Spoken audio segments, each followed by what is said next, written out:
You've got an agenda here, and of course, the materials that are being prepared for you is related to that. Of course, there are four things on the agenda that we needed to at least talk about. And I sort of envision us getting back together again after you get the materials, getting back together again to dig deeper in one or two of these issues. Of course, the first issue, of course, was the Comprehensive Columbia Health Initiative Overview. The second, of course, was the develop a policy as it relates to advisory committee on equity. You got them? All right, thank you. On the eighth, yeah, I got it. Yeah, I got it. Thank you. And of course, this gives you some bedtime readings because we will need to get together again to sort of dig deep into the issues of some of this. The third issue, of course, was a request. I think Howard sort of generated this request at our last meeting, at our last council meeting, referencing city staff and who makes that call for requests from the staff. And of course, this last item, number 4, our clean Columbia Clean.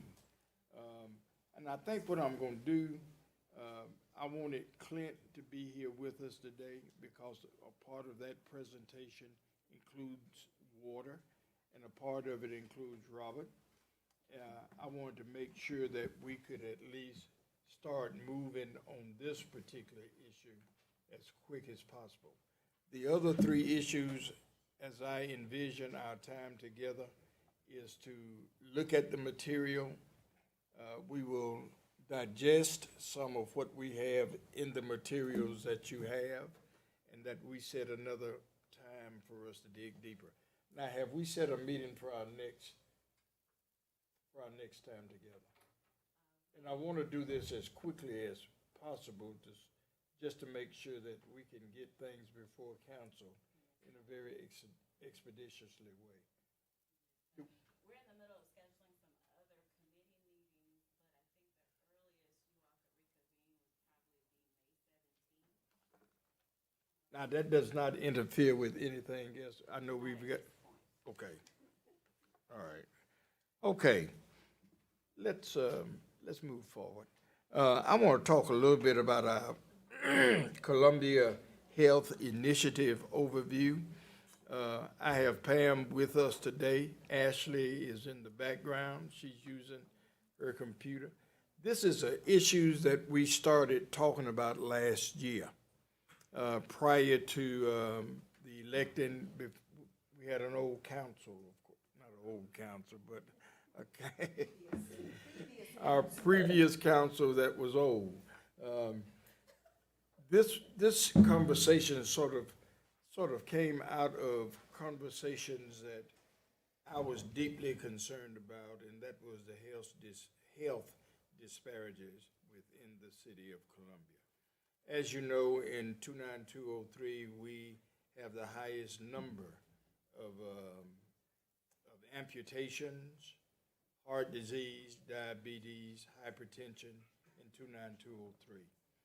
Initially, what we talked about was the possibility of forming and sort of selecting a health officer.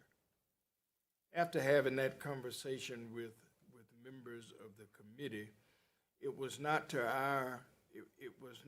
where we needed to be at this point.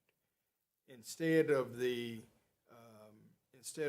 health department model, we wanted to sort of expand this thing and make it more palatable and more user-friendly within the community. So we looked at a community model that was shaped and formed out of a model out of New Orleans, I think. Is that right? Yes, sir. Okay. And we really wanted to speed up this process, but several things sort of held us back. We knew that it was very, very necessary that this kind of initiative be engendered within our community, where folk partnered with each other. So instead of that health department model, it became a community partnering with other partners within the community, and that was more palatable, I think. Pam, say a word. Yes, sir. So, as Reverend McDowell stated, we started out with the concept of having a chief health officer and realized, which we knew all along, that there's a lot of partners out there in the community that provide health-related services and do health research and do things related to health care and being healthy in the community. So the recommendation was made to, like Reverend McDowell said, use the community health model. And you'll see in your packets under tab number 1, there's some bullets about the general, how it kind of got started and kicked it off, and the 2 models that were explored. And the model that we seemed to get the most consensus was the Healthy BR, which was out of Baton Rouge, Louisiana. And they use a board of commissioners who work together to promote health within their community. And those board members consist of people who are work at hospitals, universities, other public health organizations that provide assistance. So we know that our community has a lot of those partners out there. And so you'll see in your packet, there's some notes from an October 29th meeting and also some notes from the September 7th meeting that talk about the 2 models and that talk about how to move forward. The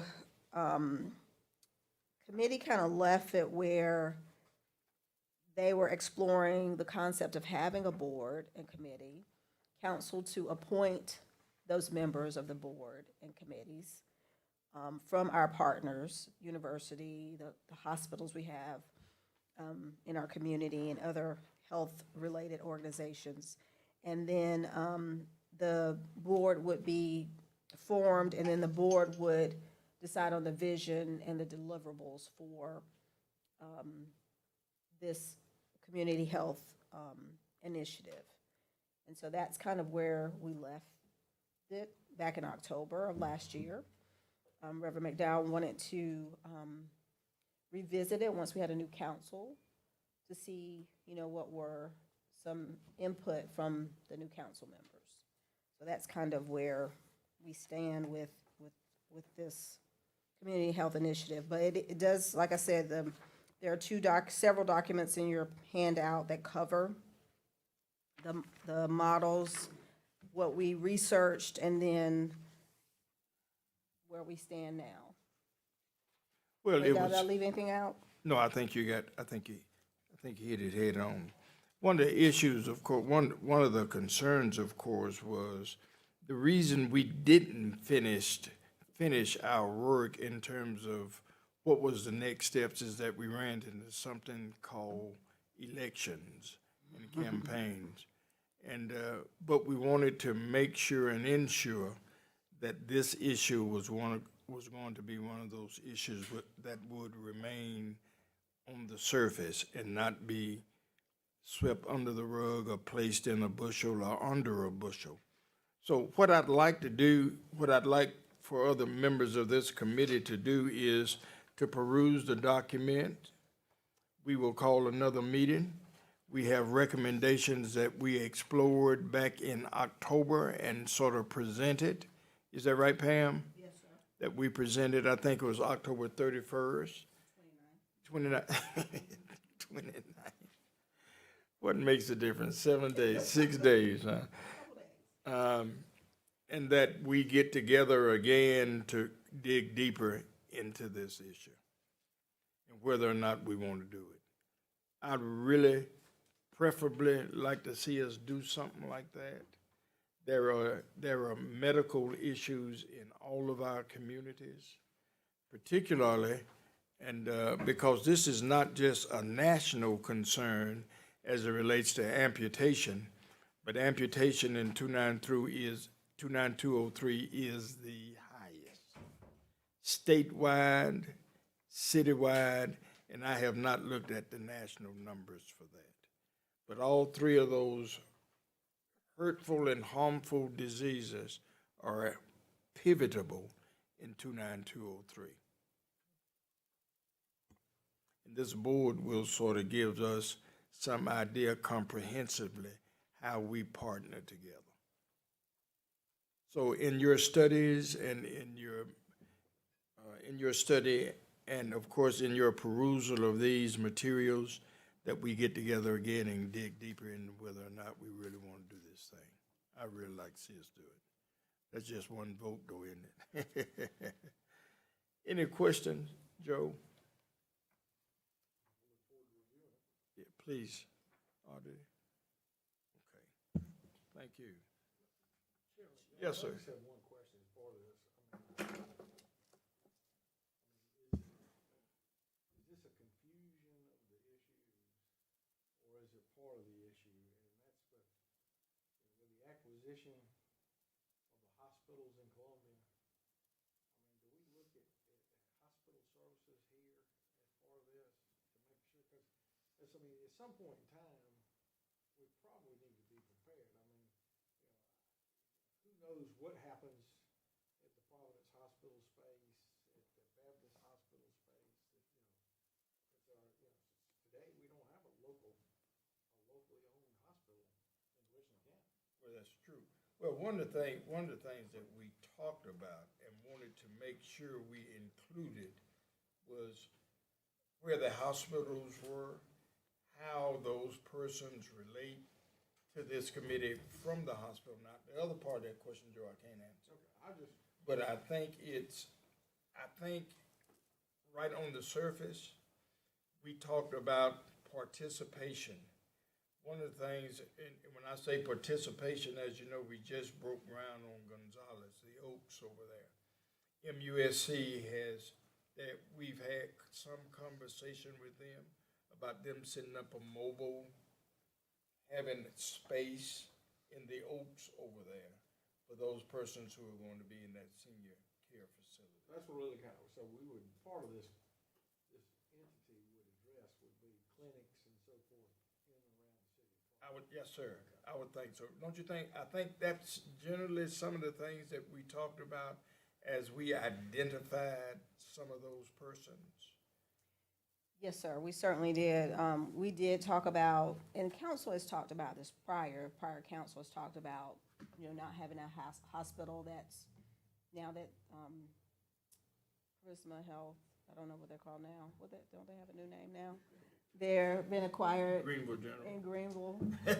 So we've talked, the council has talked collectively about that and about them being a partner and helping us through some initiatives. But yes, we talked about the health disparities, how healthcare is provided, what are the partners we have in the community.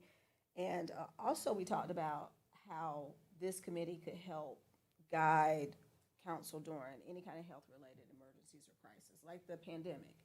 At the time the pandemic happened, this was a hot topic that we didn't really have anybody from a medical perspective who could kind of guide us with, kind of what we did with resolutions or any kind of processes or procedures that we put in place throughout the city, and so this was to help that. But yes, that was definitely something that we discussed. Because it's all inclusive, I think, in one of the recommendations, of course, was to include hospitals in the total framework of it all. And I think that's what you're getting at, Joe. The total framework of it all. And I think that was an important piece, and council at that time said, let's go forward. But because of extenuating circumstances, we were not able to do that nor complete that task. So if you would allow us to do, as I've sort of mentioned, if we could take this material, we will set another date so we dig deeper into this. Is that okay? Okay, Ms. Erica, we get that done. All right. I'm waiting on Clint to come. Clint is with another constituent and one of the, Councilwoman Herbert. I want him to be a part of this conversation. The Green, we've had a conversation with Daniel relative to keeping Columbia clean, and absolutely having conversation with water and Clint Shealy. Let's look at our second item on the agenda, and that was this document here. The age document, the equity document. As you know, there has been much conversation. There was much conversation last year, about a year and a half, I would think, having conversation about equity in the city of Columbia. This document sort of came out of those meetings. Our particular task as an administrative committee is to make sure and to ensure that this does not be another blue ribbon committee, that there's some teeth put into the document.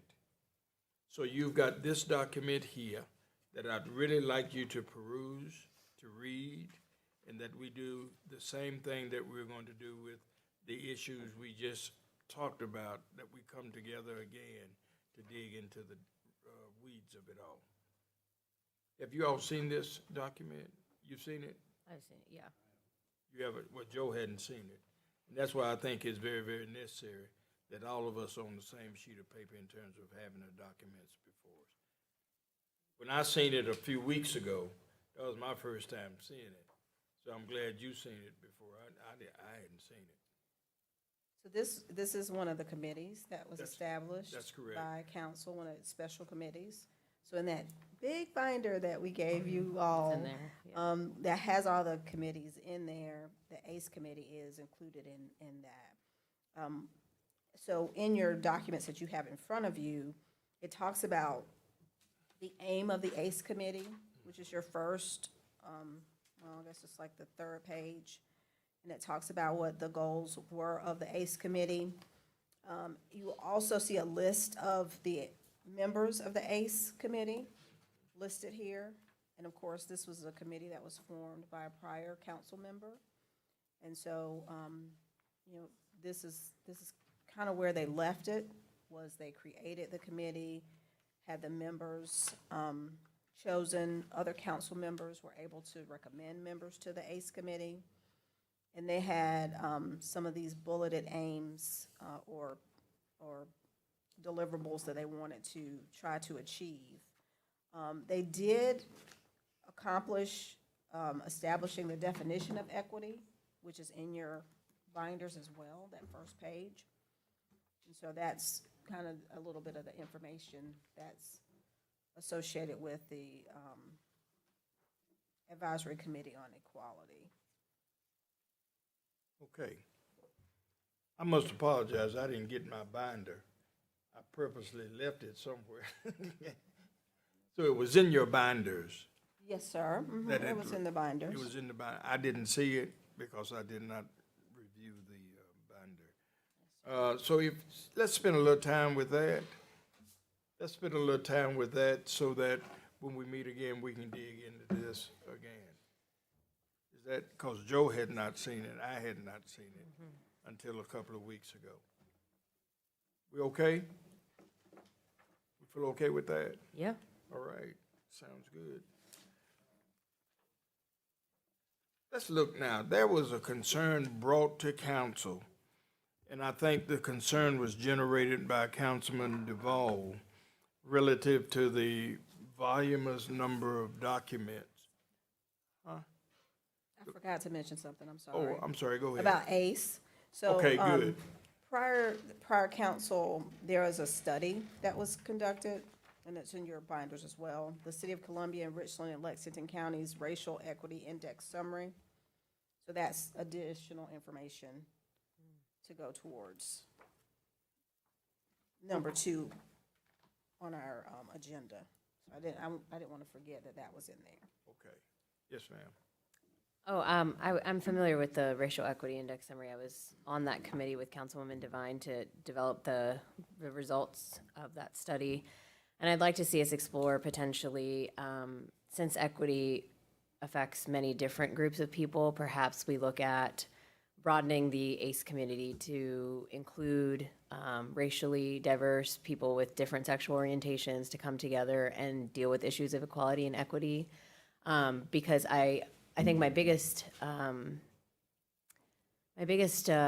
worry is that I want to be sure that all groups that may have felt marginalized are included in the process of getting their voices being heard. And if we're going to have a committee on equality, then I think it's important for us to address other groups that may also have unique challenges or perspectives that need to be at the table. So as we review these materials, I think it's worth considering allowing this to be a committee that really helps address both equality and equity. All right. I think in reading the document, just right off top, I mean, I think what you just said, Dr. Bussells, is the intent. And I think that was the initial intent, wasn't it? To include The way that I'm reading it, the original intent of the ACE committee was to help bring up the voices of the LGBTQ community. Now that we have also done a racial equity impact assessment, I do think it's important for us to combine all of these unique experiences for them to all be at the table to represent the diverse perspectives in our city and continue to have a place and a space where people with unique lived experiences can share their viewpoints and perspectives on how we move our city forward. So I would like to see us, again, broaden the scope of the Equality Committee and maybe the name changes to include racial and ethnic minorities as well, to then be able to have a committee on both equity and equality. That's almost a given, though, isn't it, Doctor? Not when you look at the current makeup of the committee. You're not seeing as much diversity racially and ethically as you could. Well, I think when we get into the depths of this conversation, we need to ensure and make sure that preferentially we are not treating one group no different than another group. I thought when I look at equity and I look at it in terms of groups, it would seem to me that it's all inclusive. What I'm hearing you say is that spell the inclusivity out. Is that what I'm hearing? No, what I'm suggesting is that this current committee, the ACE committee, perhaps be broadened to now include some of the different groups that were identified as not being included in the process, so that it's not just focused on LGBTQ issues, rather it's focused more broadly speaking on the diverse perspectives of groups that could have been marginalized in our city. So I'm asking for us to consider changing the scope of this advisory committee to include some of the results of this equity study. Okay, it's gonna give us enough time to sort of get at some of the hard issues. The hard issues being word definition. I think we just need to spend some time Absolutely, and I just wanted to put that out there as we are doing our homework. figuring out Yes. what it is. We know that that sense of diversity within our city has to be one of inclusivity. We know that. How narrow do we want to horn in on that? I don't like names, and when I say I don't like names, if we are racially and diverse if we are diverse in our understanding of inclusivity, I don't have to call a group's name to say that we are on the same page. Yes, sir. And as that- Dr. Bussells stated, you know, the outline of that, purpose of that committee was specifically for the LGBTQ committee. And so we certainly can broaden that to have a more already inclusive done. discussion. This is how it was originally. Right, yes, sir, that was. All right, well, we'll dig into the weeds. We'll dig into the weeds. Because I think that there still needs to be a real clear clarification, diverse understanding of what racial inclusivity means in our city. Certainly. We can expand it, but yeah, as she was saying, the initial creation of the ACE dealt specifically with the LGBTQ community.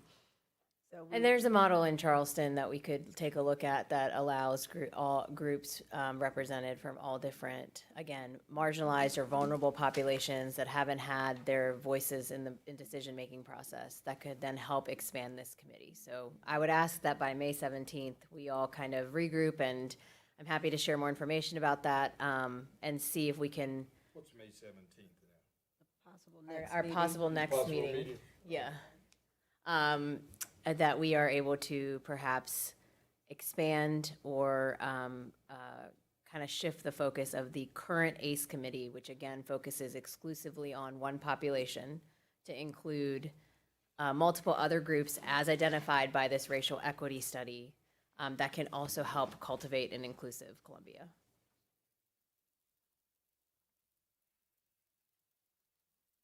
All right. You say you want to, what's the name that was adapted in Charleston? I think that was something like the Equity Commission, the Racial Equity Commission, something like that.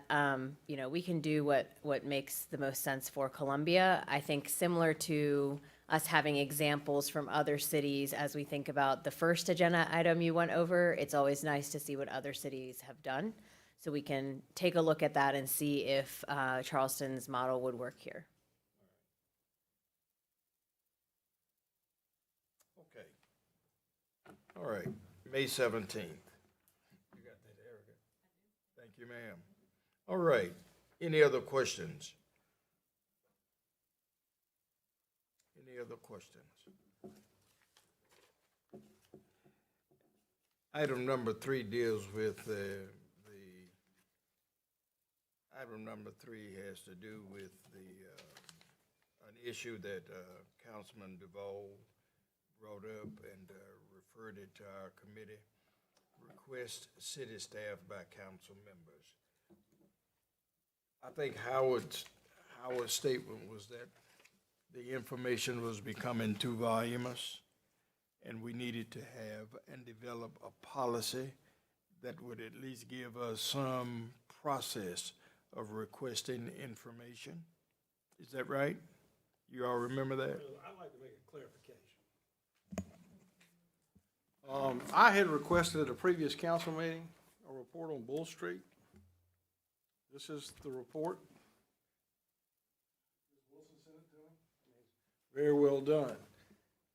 Howard held up this as a report that was requested by a council member. And this was not requested by a council member. It was a report that I think somebody at the city staff put together. It's a collection of all the resolutions on Bull Street that was furnished more or less as information. I asked for this, Mr. Duvall indicated. Joe, we need you on the mic. Thank Okay. you. Well, like I say, so that's kind of what, I think Mr. Duvall was mistaken when he thought this was a report requested by a council member, when in fact this was that. I mean, as we're new on council, we have questions and learning. I would tell you all requests should always be made directly to the city manager.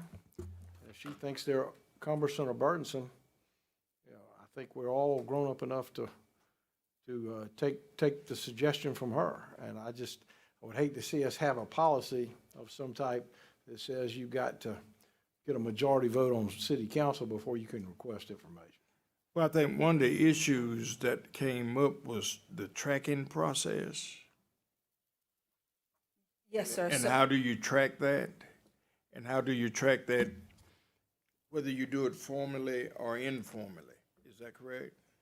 Yes, sir. So I think the whole impetus was for us to kind of explore it as staff and to provide you all with some information. And so we did some research, looked at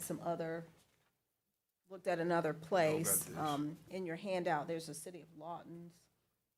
They have, again, we're here to explore this concept. And so the City of Lawton is is an extreme version of this, where they actually have Very the formal. requests very formalized, and they're listed on the agenda for council. So this is a model that another city uses. Again, this was part of us exploring this concern, and so that's a model.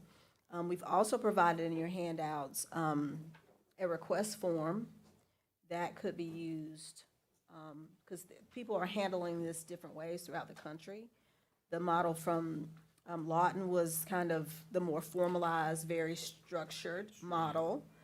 Then we also have a request form that the city actually created and was going to use at one time a couple of years ago. I don't think we ever implemented it, but it is a document that could be used if council wanted to move forward with this concept, that people could, or council members could request it through the city manager. The city manager could, follow this request, and then track the request, based on who's asking, how much time is going to be spent on it, what's the fiscal impact, all of that. That could be a process. Or, right now, we do it pretty informally, where the city manager and other staff members keep up with requests that are made.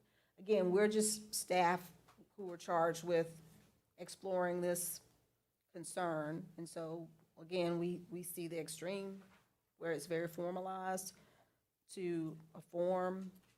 It's really up to council how we pursue this. If we want to pursue it at all, it's really up to you all whether you all want to do that. We were charged with pulling together some information, and so we did so. And Well, so that'll be- the Lawton form is much more formal. Yes, sir, it is. Much more, I think it was probably done during some episode of what was ever going on in Lawton, that they created this form. Yes, This sir. is one that was created, in the city, but was never brought to council's attention or anybody else's attention. It was just sort of lying there dormant. Yes, sir. The form was resurrected, and I wanted you guys to look at both of these forms to make sure that this is where we want to be and this is what we want to do as it relates to requesting documents.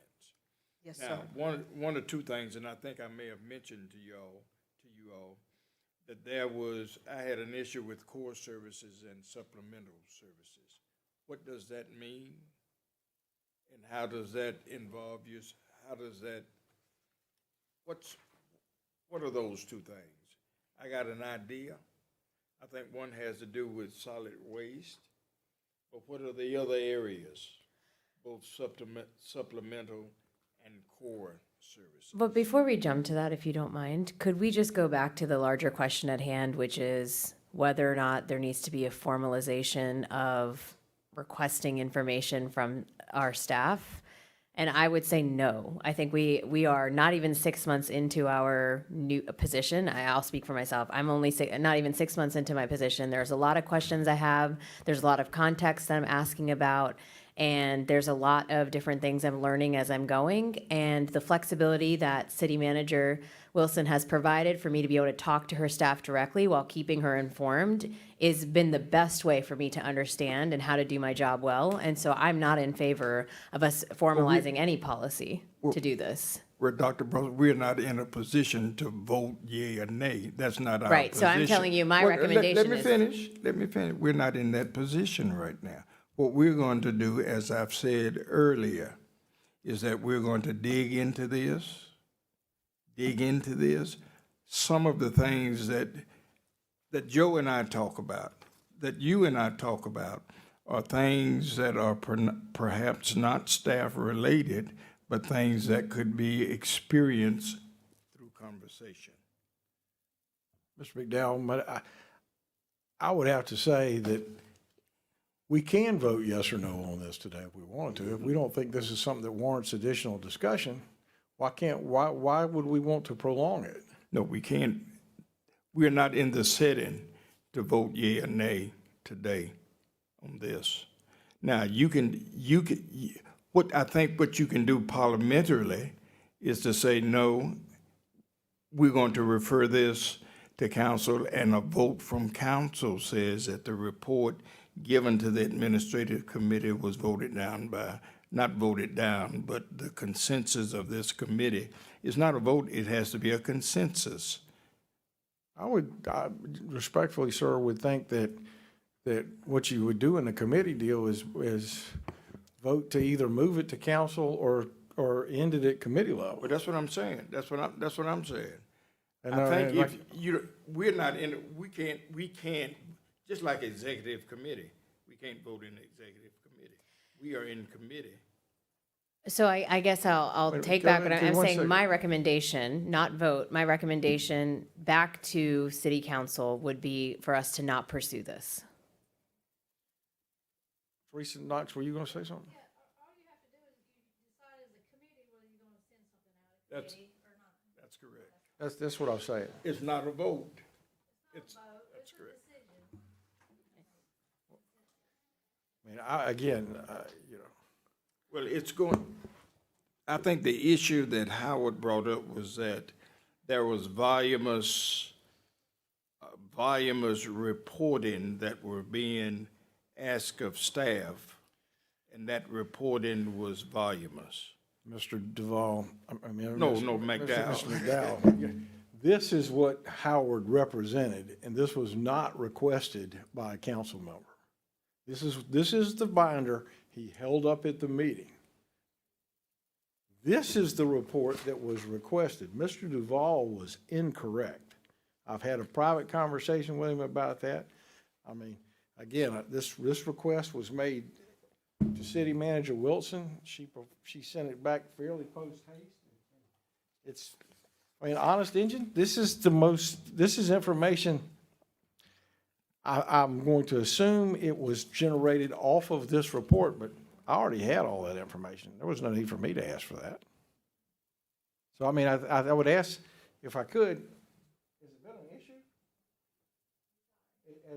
Has the information request from council members been an issue?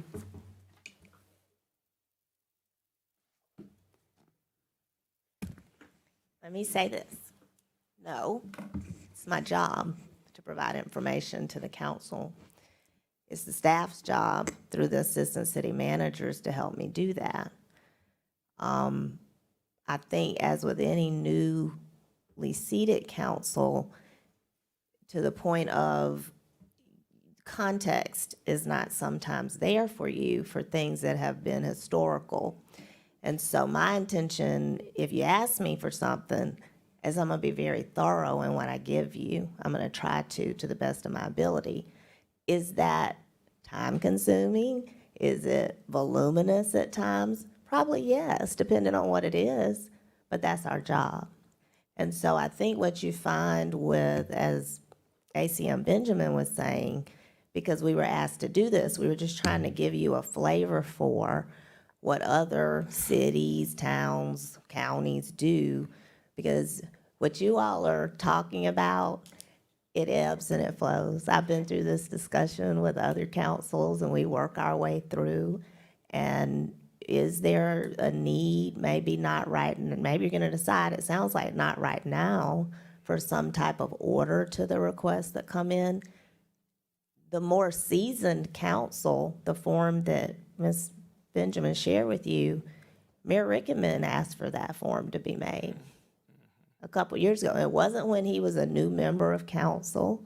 It wasn't when there were a lot of new members of council. Quite frankly, it was when it was a very seasoned council, and there was a lot of probably high-profile things and a different dynamic on the council where people weren't necessarily agreeing on certain things, and somebody wanted this and somebody wanted that, and it might have been a little contentious at times. So I am very used to, I'm not alarmed by what we have going on right here.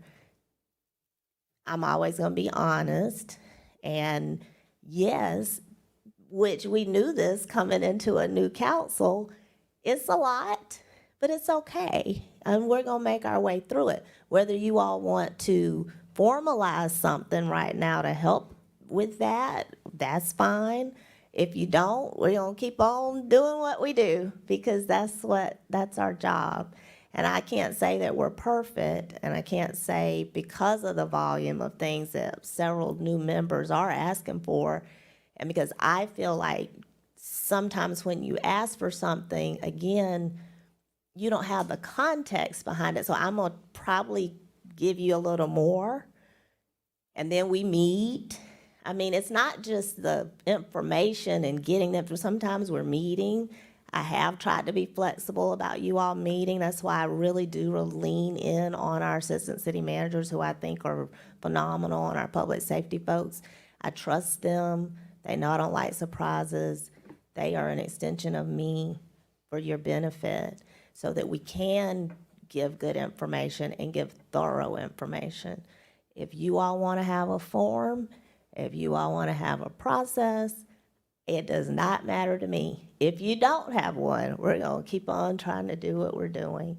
So it really is your decision to make. And I never intended to cause any kind of confusion by giving maybe even more than what was asked for in that particular instance. But there have been things that have been asked for that are, putting the boards and commissions, I'll use that as an example. That was asked for. It was a process we probably needed to do. It hadn't been done to really thoroughly compile every single thing that's out there. You all are probably going to find, do we still need to have this board or this commission necessarily in the structural form that it's currently in? Until we went through that exercise, and it was a tremendous amount of time and energy. But I'll tell you what's come from it. Ashley has gotten so many, so much more engagement and feedback from people interested in applying. I know Mr. Taylor gave me a handful of applicants the other day. They're going online. They're reaching out to you all. It's been a good thing. So it's okay. I mean, I have been through several councils now. I guess I'm getting old. And I've seen what comes with it. Everybody's got to get in rhythm. And some of this is just that, is the way I look at it. We just got to get in a good rhythm, and it'll level off. Okay. Ms. Yes, Wilson, sir. thank you very much. Yes, sir. I think we are still, TK, thank you for that clarification. This is not a vote. If you all decide to make an additional recommendation that we take this off of the agenda and report this to council, then we will do that. But it's a recommendation, and I would hope that we not do this today, that we do it on the 17th.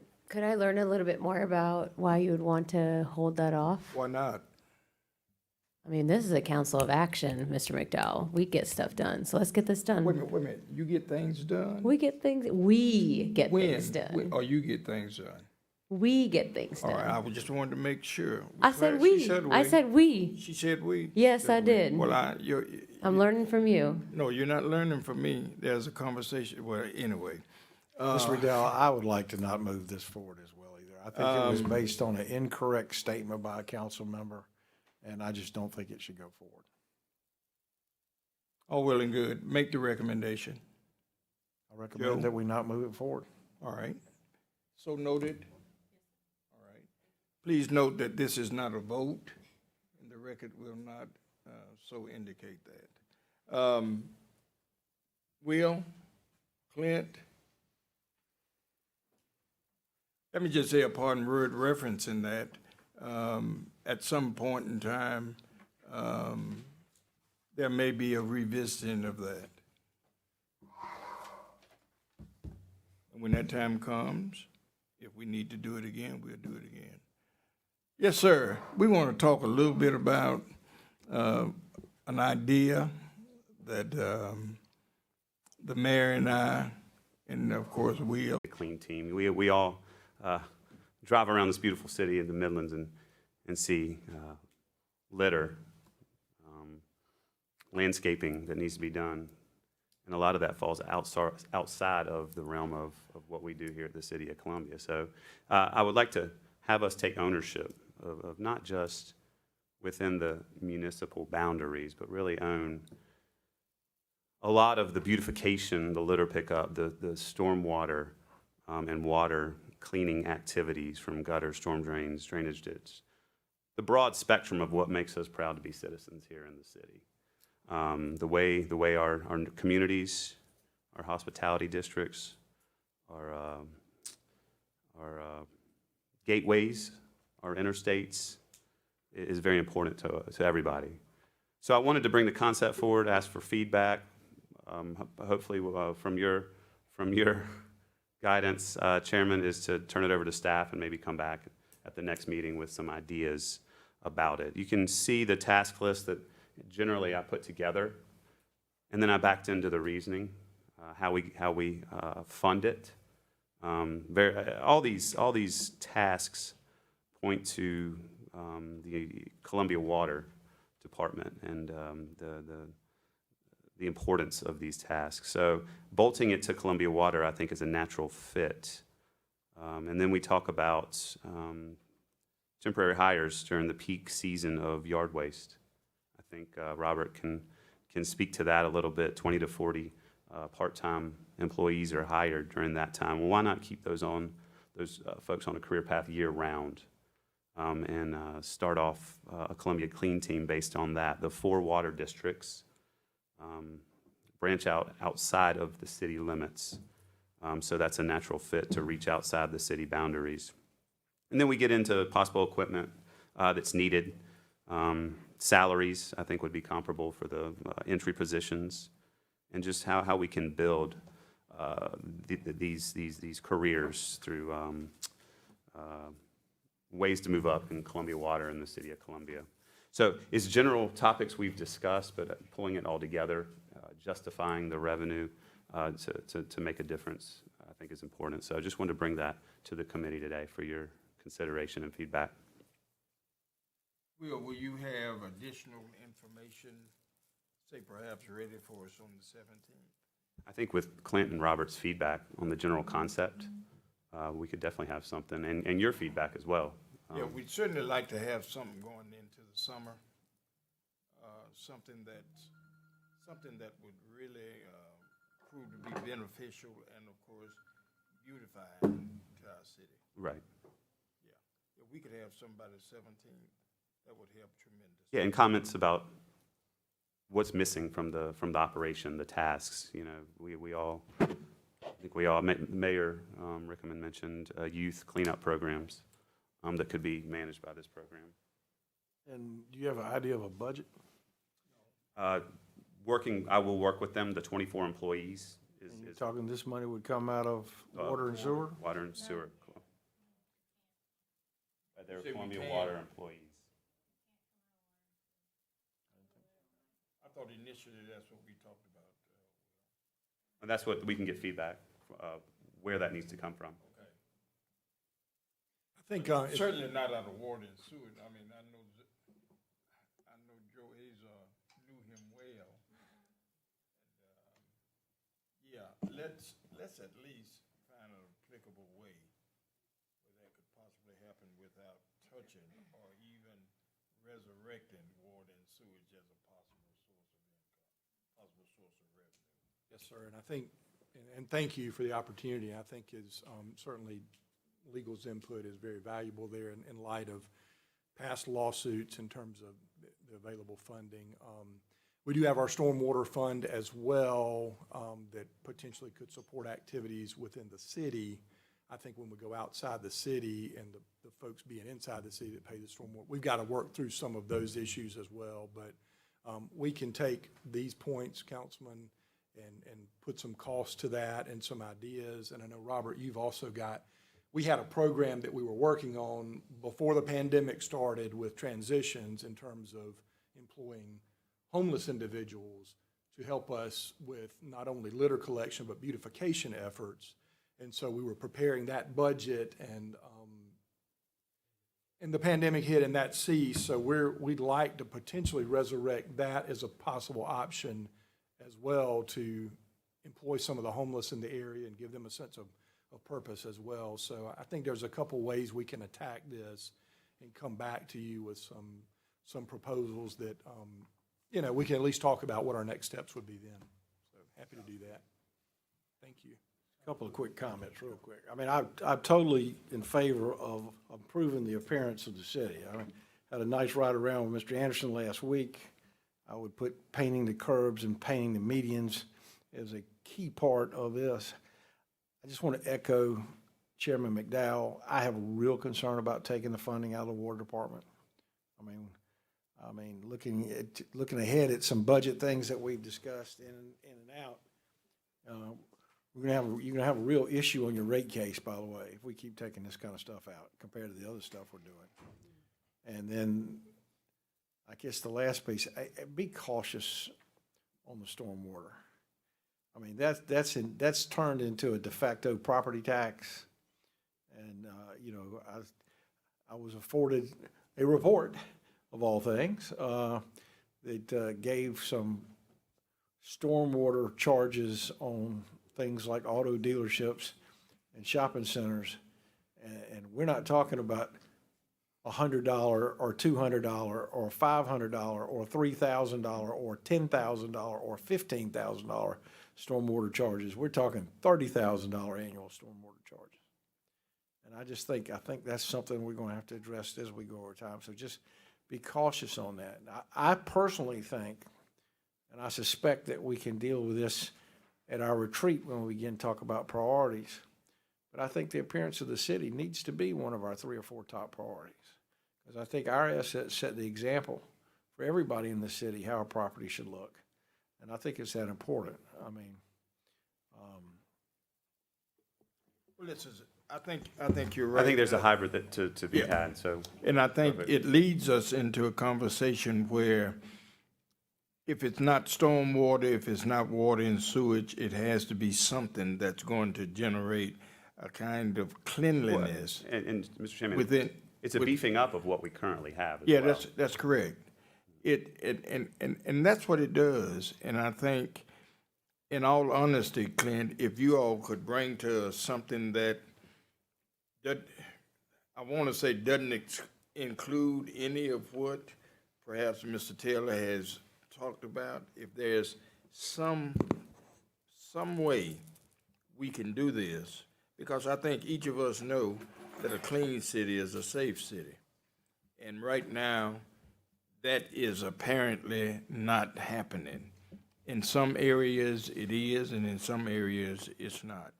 So on the 17th, if we could bring that kind of information, would certainly be helpful. Yes, sir. We'll be prepared with a report and give you some options for further consideration. That's what I want. Yes, sir. and could I just add one? I would look at the street sweeping program that we got. How do we amplify that even more? I would caution you on going outside the city limits. I mean, I would, but It gets back to, our frustrations of Two Notch Road, right outside the city limits. I understand. But our friends at the state and the county, I don't think they service it as much as they should. So some sort of ownership should be looked at. I, again, would just say, I would caution us on looking at providing services outside of the city.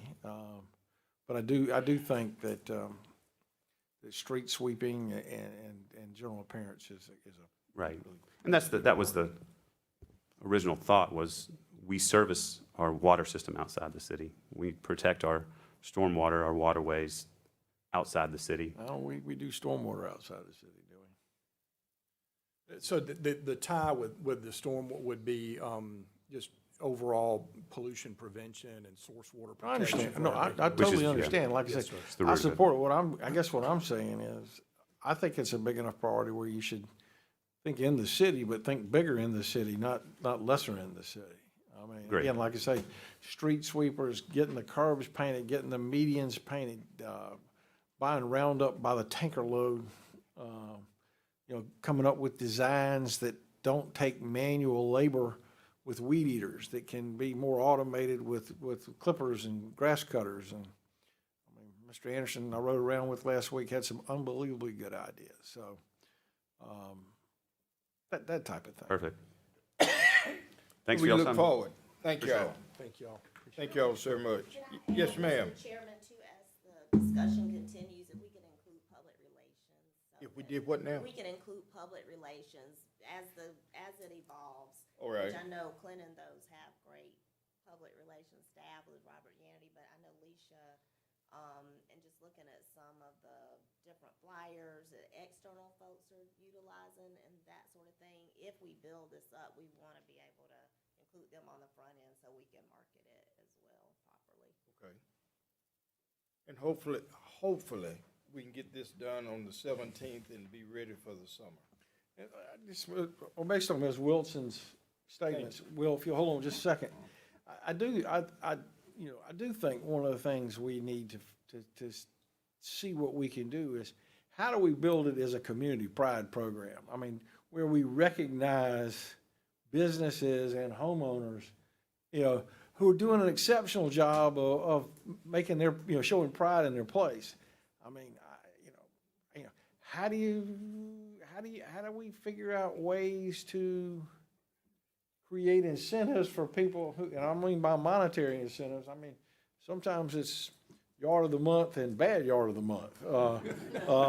It becomes a two-edged sword. Yeah, how do we incentivize people who aren't taking care of their stuff? I mean, I really do think that that's an unbelievably great point, that this has got to be, the PR side of it to inspire others is just as important as the city side to do our own deal. And I tell the story. I grew up in Columbia. I've been here 63 years. When I was 10 or 11, we lived in Arcadia Lakes, and Trenton Road was 2 lanes all the way through there. And Trenton Plaza had just been built. And when you were coming into Columbia, there was this great big, I shouldn't say great, it was probably a 4x6 sign on the side of Trenton Road, and it said, welcome to Columbia, an all-American city, a litter-free something or another. And I can remember it to this day. And we're going to do a program like this. We need to figure out how to bring back that same sense of pride that we saw back in the early 60s. And, I would encourage you to look at Mr. Cliff Judy's Yard of the Month program as part of it, too. I mean, that's something he takes upon himself, but there's some good messages in there. Thank y'all for coming up with that. Well, thank you, Clint. Yes, sir. Robert. As much as we call on you guys to do things for us, whether it's yard maintenance, or whether it's water, you two guys are at the cutting edge of this thing. Will and his leadership, of course, will help us to concretize how this thing could really be put into place. And again, it would certainly be good. I know you got to go, Will. It would certainly be good if we could talk this thing through on the 17th and be ready for the summer. Thank y'all. Thank you. Thank y'all, Robert. Thank you, Clint. All right, that ends my agenda for today. Are there any other concerns? I know that the mayor has already spoken with me about a concern that he has that he will bring to council this evening. Are there other things? All right. Is there a motion to adjourn? Second. So moved and seconded that we adjourn. Sign it out.